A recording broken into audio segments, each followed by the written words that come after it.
দুপুরের পাতে গরম ভাতের সাথে যদি মাছ না পাওয়া যায় তাহলে তো বাঙালির পুরো দুপুরটাই বৃথা। হ্যাঁ, তাই তো বলা হয় মাছে ভাতে বাঙালি। তাই আজকের রেসিপি হলো সুস্বাদু সর্ষে ইলিশ। বিগিনার্সরা খুব সহজে এই রেসিপি ফলো করে বানিয়ে নিতে পারেন এই সুস্বাদু রান্নাটি। তার জন্য প্রথমে নিয়ে নিয়েছি সর্ষের তেল। তেল গরম হয়ে গেলে এর ওপরে ছড়িয়ে দিলাম কালো জিরে আর দিয়ে দিলাম 4টে মতন কাঁচা লঙ্কা।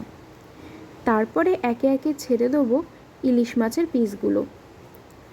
মাছগুলোকে আগে থেকে ভালো করে নুন আর হলুদ দিয়ে মাখিয়ে রেখেছি। এরপরে এতে দিয়ে দেবো সর্ষে বাটা।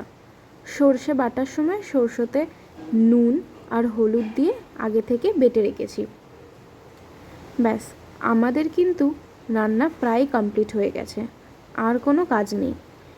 এরপরে ঢাকনা চাপা দিয়ে রান্নাটা হতে দেবো।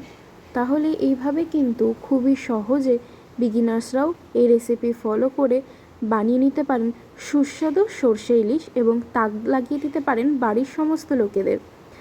তাহলে এমন আরও সুন্দর রেসিপি পাওয়ার জন্য অবশ্যই কিন্তু ফলো করতে হবে বং খাওয়া দাওয়া চ্যানেলটিকে এবং লাইক আর কমেন্ট করতে ভুলবেন না কিন্তু। ধন্যবাদ।